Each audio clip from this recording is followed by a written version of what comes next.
시청자 여러분 안녕하십니까? VOA 뉴스입니다.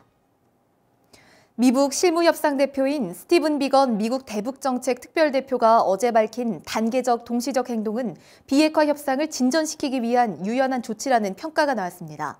또 김정은 위원장의 약속 발언을 밝히면서 비핵화 목표를 위해 북한이 취할 조치들을 더 구체화했다는 분석도 있습니다. 김칸희 기자가 보도합니다.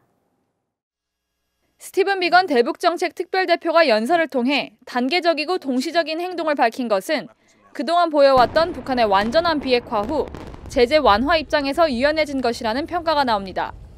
협상의 진전을 위해 단계별 상응 조치를 밝혔다는 것입니다. The United States is showing flexibility with regard to backing off on the demand for a complete declaration of North Korean facilities. And by starting with just a piece of the puzzle, the verified inspection of Yongbyon, in return for corresponding measures. 하지만 최종적이고 완전하게 검증된 북한의 비핵화 목표는 변한 것이 없다고 강조했습니다. 오히려 김정은 위원장의 영변 핵시설뿐 아니라 플루토늄과 우라늄 농축시설 폐기 약속을 밝히면서 보다 구체적인 실천을 요구한 것이라는 분석입니다. It helps to send a marker that North Korea should not expect to short-circuit this or to prematurely end the process simply with efforts to deal with Yongbyon only. One stage could be to declare and dismantle enrichment and reprocessing facilities. And of course that would require that North Korea acknowledge facilities outside Yongbyon. 정상회담에 앞서 북한을 압박해 최대치를 요구하는 미국의 전략이라는 분석도 있습니다. The United States is putting forward a kind of maximalist position to hope to get some concessions from North Korea.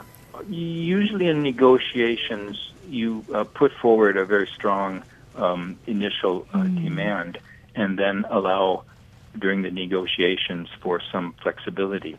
전문가들은 실무협상에서 양측이 단계별 비핵화 조치와 상응하는 보상을 협의하겠지만 간단히 타결되진 않을 것으로 전망했습니다. VOA 뉴스 김칸희입니다. 지난해 무산됐던 유엔 안보리의 북한 인권회의가 개최가 예상됐던 지난 1월에도 열리지 못했습니다. 4년 연속 개최되어 온 북한 인권회의가 장기간 열리지 못하고 있는데 인권단체들은 신속한 회의 개최 필요성을 강조하고 있습니다. 함지아 기자가 전해드립니다. 지난해 12월 정족수 미달로 열리지 못했던 유엔 북한 인권회의는 미 국무부 관계자의 2019년 개최 기대 발언과 유엔 안보리 측의 연초 개최 가능성 발언 등이 전해지면서 새해 초 열릴 것이란 보도들이 이어졌습니다. 하지만 안보리는 지난 1월 북한 인권회의를 소집하지 않았습니다. 유엔 주재 미국 대표부는 북한 인권회의 개최 여부를 묻는 VOA의 질문에 현재로선 공유할 수 있는 추가 정보가 없다고 답했습니다. 안보리의 북한 인권 논의는 2014년 2월 북한 상황을 국제형사재판소에 회부하라는 유엔 북한인권조사위원회의 최종 보고서가 나온 뒤 매년 열렸습니다. 그동안 미국과 영국, 프랑스 등 안보리 이사국들은 회의 소집에 찬성해왔고 중국과 러시아 등은 반대해왔습니다. 워싱턴의 민간단체인 북한인권위원회 그레그 스칼라튜 사무총장은 회의 무산 가능성을 우려하면서 상황을 좀 더 지켜보겠다고 말했습니다. This is not a good sign that we are taking a step back. My main concern is the momentum created by the UN COI. We must maintain that momentum. 최근 토마스 오헤아 퀸타나 유엔 북한 인권 특별 보고관은 안보 평화에 관한 최근의 중요한 진전에도 불구하고 북한의 인권 상황은 전혀 변하지 않았다고 지적했습니다.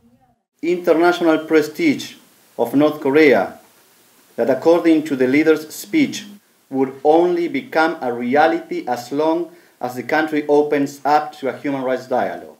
2차 미북 정상회담이 이달 말 열릴 것으로 예상되는 가운데 유엔 안보리가 북한 인권 개선을 위한 회의 개최에 어떤 움직임을 보일지 주목됩니다.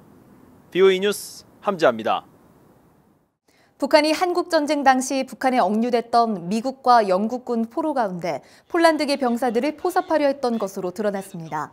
한국의 북한 인권단체인 북한인권시민연합은 폴란드 국가기억원과 협력해 과거 폴란드 공산당 보안기관이 남긴 북한 관련 자료를 분석해 이 같은 사실을 밝혔다고 1일 발표했습니다.